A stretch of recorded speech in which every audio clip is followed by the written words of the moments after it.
Hello, hello. Oh, good to be back. It has been a little while since I have gone live just for the sake of going live to talk. So, exciting new year. I'm officially back at my desk and here to serve the collective as I do. So, again, welcome. If this is your first time stumbling upon me, I'm Safrianna Luna, the Queer Spirit Guide. I am CEO of Living Lunas and a licensed therapist, a guide, a intuitive healer. I just do my thing. I'm me. I'm Safriana. And today on the shadow side with Safriana, I want to talk about 2025 and the shadows that we face as a collective. So, this has been a topic that has really been heavy on my heart is just the circumstances that we find ourselves in right now as a collective species. When we look around the world right now, there is so much violence. There is so much suffering. There is lack of health, right? There's epidemics, pandemics, you name it. Like, we're not doing great as a collective. And I really, I really want us to do so much better. That's what I'm here to do is call us all into higher and healthier so that we can be who we were born to be. So we can walk in alignment with our soul's blueprint, with our purpose, our mission, our meaning. Thanks, Red. So today I want to get into a little bit of what's collectively happening, what I've been noticing. I want to talk about my friend Dawn Sullivan's brand new book, The Aurora Keys. So we'll come back around to that. And I think I'm going to pull a couple cards from Unveiled today, which is my friend Kim Paget's beautiful intuitive deck here. So lots to get into. Let's get started. So I live in the United States, and there's a lot happening here in the States, right? We are getting ready to swear in our next president, our return President Donald Trump. And with that, I couldn't help but witness what unfolded with this election and the shadows that came to the surface. And the number one shadow that the light shone in with this election is the shadow of poverty and the shadow of striving for more, the shadow of not enoughness, right? I think that the reason that we are where we are right now is ultimately human greed. And that has caused us all kinds of problems. And we're seeing that right here, right now. So many of us are struggling to make ends meet, living paycheck to paycheck, as they say, really like each day comes with its challenges for basic survival. And we should, as a collective, be well beyond that point at this stage of what we're capable of. But because of human greed, because of capitalism, because of large corporation structures, and these systems that continue to promote standing on the backs of others, we see ourselves where we are right now. If you look outside, there is plenty of land, there is plenty of fresh air, there is plenty of water. There is so much that each of us could benefit from if it wasn't, commodified and made to be something that someone can sell.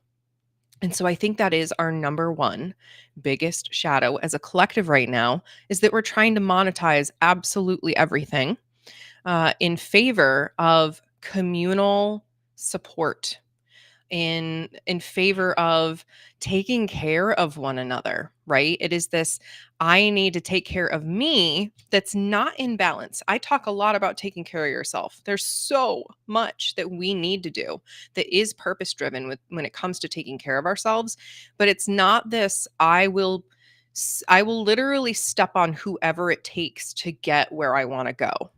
That's not it. That's not it, friends. But that's what we're seeing, right, with billionaires. And I really just want to emphasize if you've never seen a visual, to go look at what it looks like a billion versus a million and see the difference. Visually see the difference because the people who are swimming in billions don't need to be swimming in billions, and those resources could be reallocated. I think we're seeing such a collective dissatisfaction right now with all the BS when it comes to money because again, there is plenty of abundance to go around. All of us could be safe, secure, prosperous, but it is this select few people who are literally steeped in corporate greed, who are really making it messy for the rest of us. So, one of the number one shadows I talk about all the time is the us versus them mentality has been around as long as we can remember. There has always had to be a them, an enemy, somebody that we could attack, somebody that we can point the finger at and blame for our problems, right? That has been Black people, it has been Indigenous people, it has been Hispanic and Latino people, it has been trans people and queer people. It has been people of other religions, right? It was the Muslims in the 9/11 era, right? It's always let us point the finger at somebody else to blame for our problems. That's the big shadow, and it's time to clear that the heck out. Because again, going back to we're responsible for us. Not in this we need to be greedy way and we need to make sure we have enough and that everyone else, is shut out of the equation, but in a I take care of myself so that I can take care of my community, my loved ones, my friends, my family, the people that I am building community with. That that's what we're being called back into is this genuine community building instead of us versus them, instead of well, I need to make sure I survive so I don't care who else gets harmed on the journey there, right? That's not for us anymore. So one of the next shadows is this it's woven into this capitalism, which is hyper consumption. So if I could give you a piece of advice for 2025, let it be that I am so here for the underconsumption trends that are coming out right now. I know that there's a term. I'm not really on TikTok. I don't see all of the trends as they're coming through, but there is this call to like be an under consumer. Finish up what you already have and then go buy more. And while you're at it, how can you choose to buy from small businesses? How can you choose to buy from B corporations or, places that aren't perpetuating us versus them, that aren't perpetuating corporate greed? Minimalist core, yeah, I don't know if that's the term or not. I've seen several different, but this really like using what we have. So like for example, right now I'm making sure that I literally use all of my shampoo, my toothpaste, my lotion, etc. before I buy any more. Because if I still have some, I don't need more of those non necessities. So, really, how can you face this shadow of maybe buying in? I want to say buying into consumption, buying into the, oh, I need this sort of chaos that comes forward in our culture, right? We have been trained, we have been taught to want to buy the shiny thing, to keep up with the Joneses, to make sure that we are staying on top of, right? We can let that go. So, the next big shadow I want to speak to is the climate, right? So, part of the reason we need to consume less is that we're literally over consuming all of the planet's resources. And Mama Gaia is going to fight back, friends. Like, we're going to continue to see climate disasters coming through more and more and more and more until we turn the ship around, right? And I like to use the metaphor of a train barreling, 100 miles west, and we want to be going east. Okay. We can't turn around and go 100 miles east 1 second after we were going 100 miles west. It would literally implode everything on the train. Nothing would go well. Okay. So it is a slow turning around. It is hitting the brakes and slowing the full train down so that we can change trajectories and go the other direction. This takes time. This takes effort. You can do now. I know with consumption, and yes, Red, thank you. There are so many small businesses that do ship and refill things without lots of packaging. I've looked into a lot of those. Vitamins being shipped in like paper or cardboard tubes, things like that. There are lots of companies that are starting to do this. But with the environment and with this consumption, we have to slow that trajectory down and turn the train the other way. And that takes doing this internal work. I've heard a lot of people say, like, well, shouldn't this fall on the corporations? Shouldn't it fall on the responsibility fall on them? Yes. And if we're waiting around for them to do something, it's going to be too late. So, how do you really use and utilize, maximize what you already have? Yes, wear real clothes, wear them out, mend, repair, use items till the end of life, recycle the item. Don't buy veggies using plastic bags, use fabric bags. Yes, love all of these tips read. Like there are so many ways that we can reduce our footprint. And a lot of it is investing in reusable solutions instead of one time use things, unless it's food, right? Like food, one time thing, cool. But bags, plastic straws, cups, it's a great time. If you want a good New Year's resolution that you can take throughout the year and that's not pressure based or perfection based, you can put together yourself a little travel kit with like a mug with a lid, a metal straw, a fork and knife and spoon set. Like I've put together these things for myself. So when I travel, I don't have to use all the plastic and single use stuff. But yes, the machine, love this. Corporations are a machine that runs on greed. We are the people. It's our responsibility to change the world. Yes, I love that, Red. Thank you. I agree, right? It does fall on us, the consumer, and we can vote with our money by not participating in a certain brand or company. We can completely radically step away unless it's like you can only get something there, of course. You know, it I just want to speak really quick to I know that there are people who are literally in poverty, in disability, who can't get up and go to the grocery store. They don't have the means, they don't have the money or the transportation. They order off of Amazon. There are plenty of people who don't really have an alternative right now.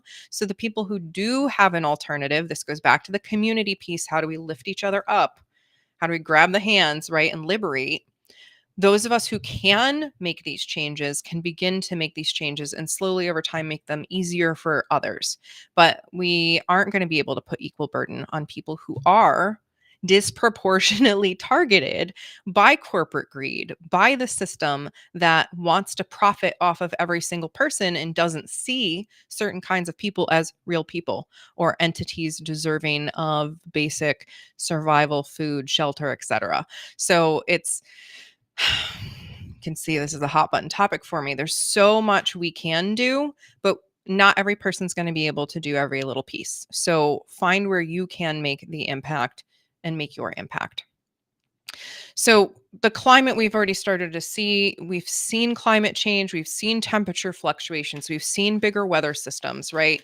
This is this is a response to everything that's happening in the world. And, you know, there have been some people who have really irritated me when I've talked about climate change by saying, well, of course the climate's going to change. Like the climate's always going to change. Yes, sure. Mama Gaia over time, Earth, she's going to change. Her weather systems are going to shift, circumstances are going to shift, but it is with human greed and the proliferation of that we're seeing these drastic changes that if they continue could be the downfall of humanity, right? Planet's going to be okay, but will we be? And so that's where I'm here fighting for the collective to be able to live in better conditions. And this really, we live in better conditions when we're not worried about buying every little thing that society's telling us to buy. We don't have to make every little upgrade, right? We start to find more true living through being present, through using what we have, through connecting in community, through connecting to the planet, through connecting with our homes and the land that we live on, right? All of that. And so that goes into, I want to talk about green capitalism, greenwashing. There has been a huge issue with companies claiming something is green, right? They'll smack recycled materials on the front. They'll put like a little green logo. They'll put a leaf. They will do all of these things to show that they're being more friendly. And in many cases, they really aren't. Yes, they may be recycling materials or using a friendlier material, but perhaps what they're doing is actually you know, using more chemicals to recycle their products. So we want to be aware, we wanna be informed where we can be, right? If you're consuming something regularly, do you know where it came from? Do you know how it's made, right? Are there any opportunities for you to educate yourself a little bit more? We can't blindly trust corporations. We can't blindly trust anyone anymore to just give us the right information because of the reality of human greed, right? Yes, greenwashing makes me so angry. I've fallen prey to it. I have fallen prey to greenwashing so many times. So no guilt, no shame. But it's led me to go back and really look at where my products are coming from and what does the company I'm buying it from believe in, right? So there's so many good resources out there. I'm sure we'll be Living Luna will be creating more resources in the year to come. I'm sure Red and I will be putting some stuff together. Like we have alternatives. So where can you put your money where your value is, and where possible, just not buy. Just not consume and use something up or whatever else. So the next shadow I want to speak to is infighting, culture wars, division. Again, this us versus them. I've already mentioned this, but how that is impacting us right now. I saw this so much with this recent election, this us versus them mentality. If you're on this side, you're bad. If you're on that side, you're bad. If you're not here standing with me in this belief, like I can't talk to you anymore. So much infighting. And that's what the systems want. That's what corporate greed wants. That's what these power structures want, is for us to all be fighting amongst ourselves while they continue to profit. So, how is that serving us, the individual, and us, the community? It's not. When we go out and we talk to people who are different than us, we usually find that we are so much more alike than we give ourselves credit for.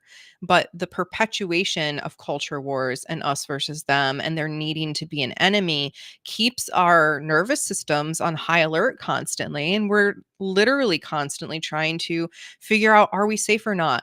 Who's the enemy? Who do we need to protect ourselves against now? What if we're just here to protect ourselves from getting lost in the sauce of what other people think? What if we're just here to protect ourselves from destroying everything that we love, right? So, how do you find more love and compassion in yourself, and how do you flow that out into your community? And if you know people who are experiencing judgment or they're experiencing division and loss, how can you reach out to them and build community with them?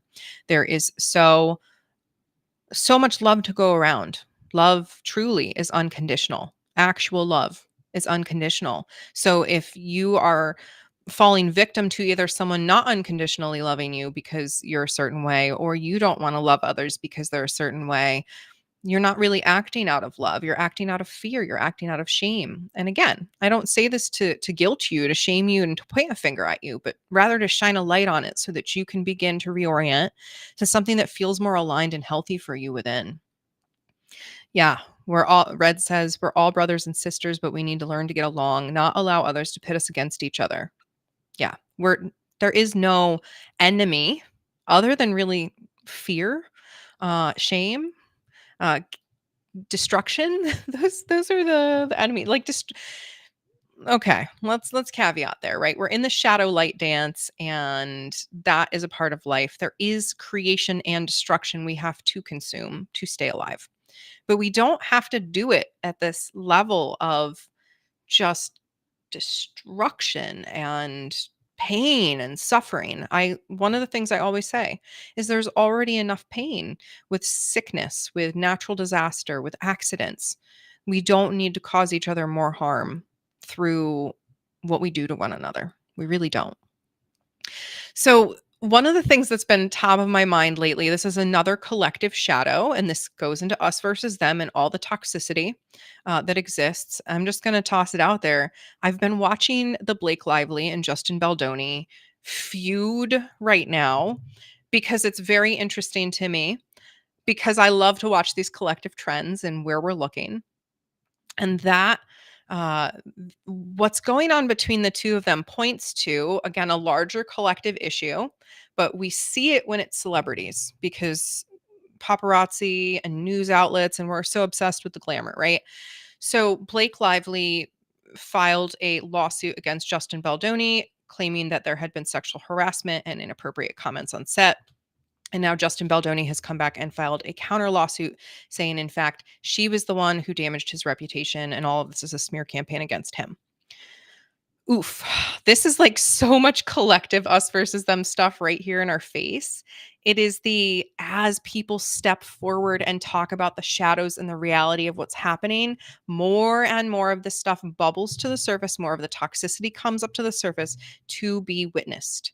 And it's important for us to remember that there is no perfect person. This is a great example. There is no perfect person. We all have our flaws, we all have our issues, we all have our vices, and we need to be held accountable for how we impact others.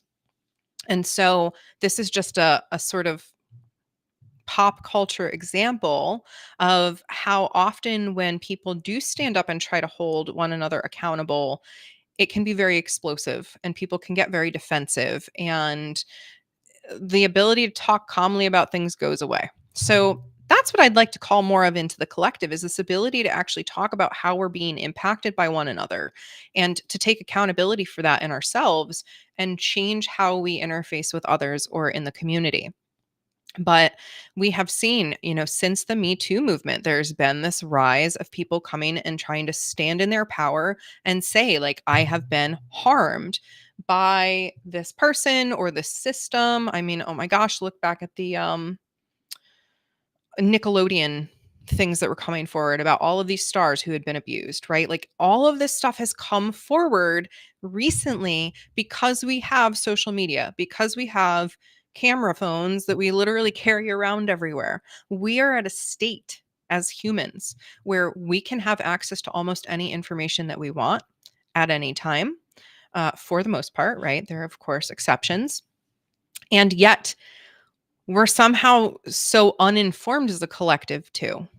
So, this is where I really want to encourage everyone to take responsibility, to research, to check in with yourself, to speak up in the face of injustice. If you're seeing injustice happening, how do you document that? How do you ensure that you are kept safe in that as much as possible and that you have what you need to show that what you're fighting against, right? It's not pleasant, any of this, but all of this stuff has been rising to the collective surface for a while now, and we're seeing it bubble over. And I really do see the incoming administration as sort of a symbol, a symbol of that. And I'm curious to see what happens next. But here are some things that I want to well, okay, let me just check in real quick. Are there any other shadows that I want to speak to right now?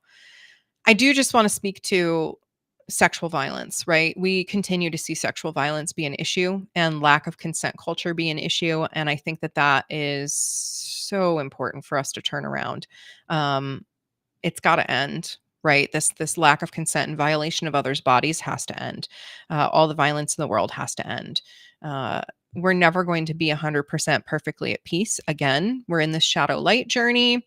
We are here in the 3D, living on Earth right now, having an individual journey. And the ultimate lesson is how do we unite? How do we be together? How do we not hate one another and fight one another all the flippin' time?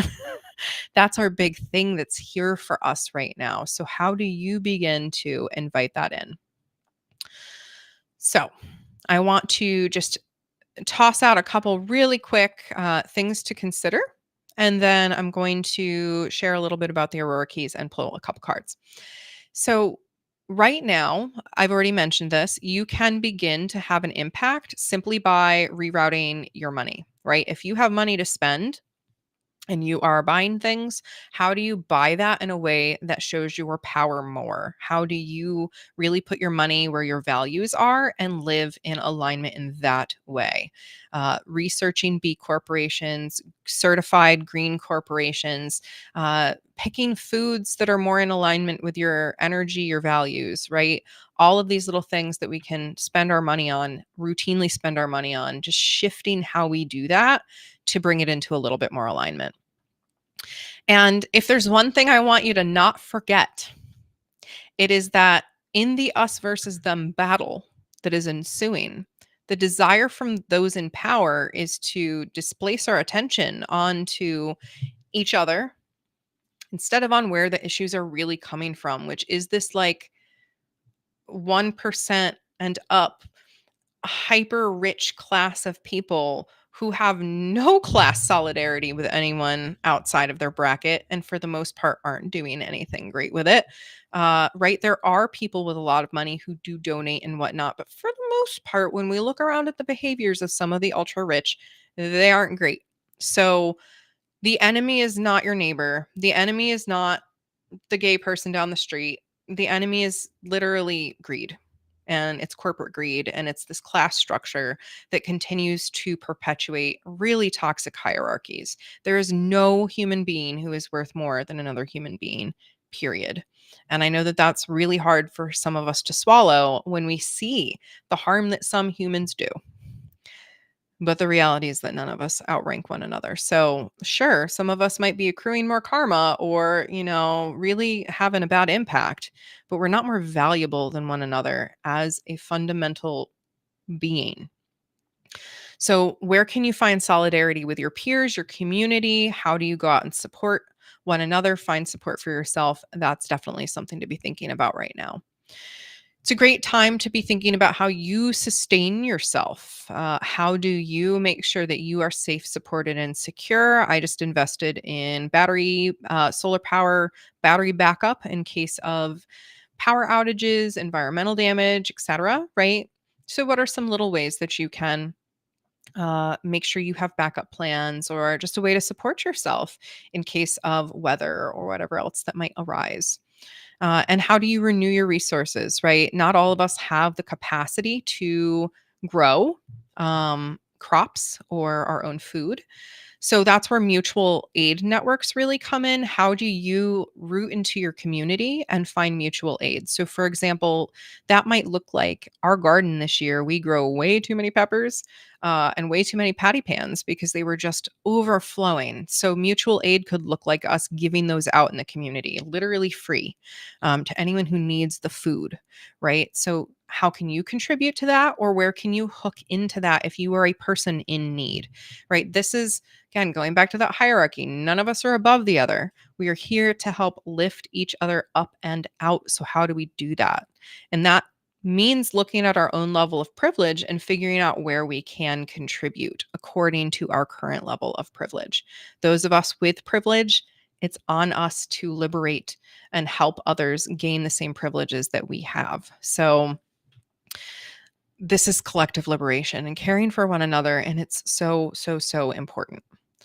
So, hot topic for me. If you follow me at all, you know I am all about the seasons and nature and living in communion with Mother Earth. That is another big thing I think we're going to route into this year, is accepting that at our core, we are part of nature. We are part of Mama Gaia. We are part of this ecosystem, and we're not needed for the ecosystem. So we really want to we want to earn our place and show that we're capable of living in harmony too. And I think that we can. And that comes, again, we're not going to turn the train around and go 100 miles east when we're going 100 miles west. It's going to be a slow turning around, but I think that we're getting there. And actually feeling our feelings. Good God. I've witnessed so much with even the pop culture of things that were happening last year, with, for example, the Nickelodeon stuff, right? We didn't see a lot of people genuinely speaking about how they felt there, because it's still really scary for us as a collective to feel and share these heavy emotions. But if you need support, now is the time to get it, right? This is that collective liberation work that starts within you. And that means really leaning in to the fullness of this human experience, which shadow light journey. The shadow holds so many emotions and feelings that are tender. And it's our job to shine the light on them and be gentle and kind and bring them to consciousness into the light so that they can be worked with and transformed, catalyzed, alchemized, whatever it looks like. And I think that as we feel more of our feelings, as we allow ourselves more of the fullness of our human experience, we are going to have the capacity to really dream, push forward, and be who we are here to be. And this term, ambition, when we hear the word ambition, there can be this like hustle culture, striving, just not great feeling of like, I don't know, this outdated system. But what if it's radically accepted ambition? What if it is this really heart routed, dream driven ambition instead of societal one size fits all, make the make the six figures plus, your seven figures plus, have the house, have the kids, have the spouse, have the car, blah, blah, blah, right? Your soul aligned dreams coming to the fruition. That's what I want for you this year. So, all right, that was a lot. Let's transition. So, again, these were the collective shadows and some things that I think we can bear in mind. But of course, I just want to emphasize that we're here to do this work. We're here to have that individual experience and to connect into community, to really step into this next level of the journey. And I want to just share a little bit about the Aurora Keys real quick, because I think that this is a book, if you're looking to do some personal work, that is just absolutely beautiful and here for you to support you in this. I wrote the foreword to this book, and I'm going to read the foreword to you real quick because I think it really emphasizes what the purpose of this book is. And I'll just give you a little like, look how colorful and beautiful and just gorgeous this is. This book walks you through the four elements and a fifth element to tune into yourself and get to know yourself and love yourself on whole new levels. So here's my little foreword. As a licensed trauma therapist turned holistic wellness guide, I've witnessed countless individuals struggle to bridge the gap between surviving and thriving. The truth is, creative souls like ours aren't meant to fit into modern society's suffocating box, one that reduces us to logic first, emotions last, good children, students, and workers. Simply trying to think our way out of stress, shame, fear, and so on never works. We are more than our minds. We are complex beings with many bodies: physical, emotional, intellectual, and spiritual. We're also connected to a larger world, but beyond us, to our communities and to the cosmos.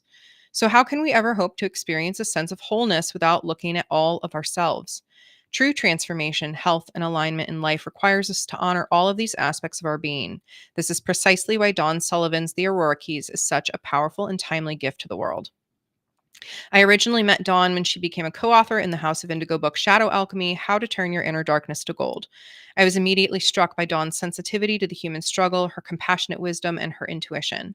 Since then, I have watched her bloom as a peer recovery coach specialist, earn her mental health rehabilitation technician community certification, and own her success as an international best-selling author. And this book went bestseller too. Congratulations. And she's just getting started. Dawn is continually expanding her knowledge and owning her wisdom as she completes her creative frequency coaching program and embraces her role as a creative healer openly in the world. Dawn's approach in her debut workbook is simple, but it will invite you to consider aspects of yourself you may have never examined before. May you be open to what it shows you. She has paved a path of self-discovery, mirroring the natural world's wisdom by beginning with earth, our physical foundation, and flowing through water's emotional depths, before rising to air's mental realm and fire's passionate spark. She has created a spiral of healing that feels both ancient and innovative. Finally, she calls us back to spirit, to relationship with all that is. What sets this work apart is its rejection of our culture's over reliance on the intellectual self. In a world that prioritizes thinking and logic above all else, the Aurora Keys offers a balanced and magical approach that honors each element of our being equally. As someone who has worked extensively with trauma and healing, I appreciate how structured the progression allows readers to build a stable foundation in their body before diving into the deeper side of transformation that comes with getting to know our own self-made limitations. The journal prompts and explorations Dawn provides are beautiful exercises, invitations to remember who we were before society told us who to be. Each prompt is a container for shadow work, emotional processing, and more subtle spiritual awakening. The beauty lies in how these elements are woven together, much like the spectacular light show of auroras themselves, creating a tapestry of self-discovery woven from the five keys she experienced or explores within. What truly excites me about this book is its potential to serve as a companion for both individual journey work and therapeutic processes.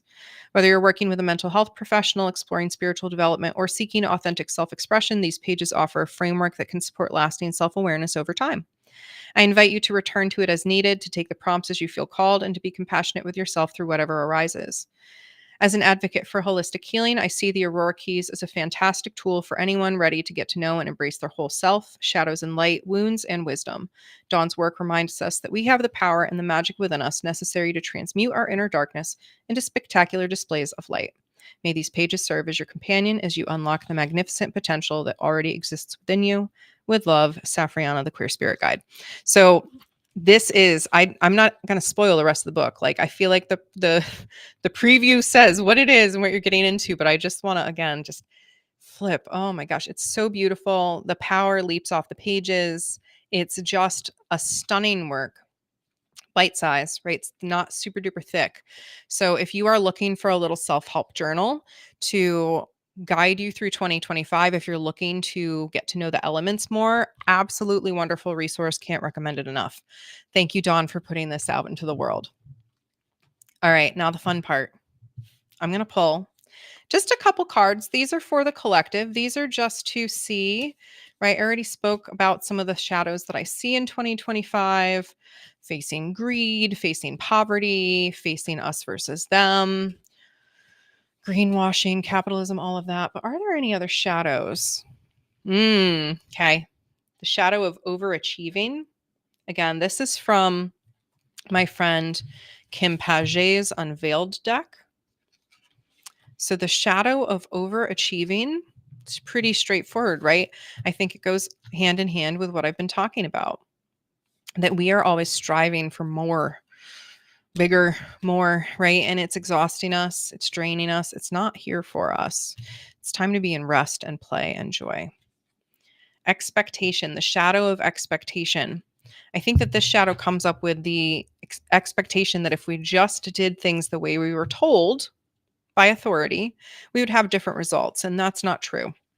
We were all told that if we grew up, worked hard in school, got a college degree, got a good job, went to a trade school, whatever our family was, right? Whether it was believe in God or go to church or pray or tithe or show up and sacrifice yourself. We've been given all these different messages about how we're supposed to show up. And that's led to some really toxic expectations in ourselves and the shadow of overachieving, which has led to the shadow of self-pity. And I think I definitely see this one in our collective right now. This like, oh, how did we get here?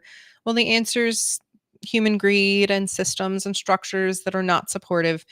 But the good news is you can break free. You can get out of this really messed up matrix and live adjacent to it, right? We can't fully escape the system because it's part of the world we live in, but we can stand with one foot in and one foot out and actually live an authentic life in that way.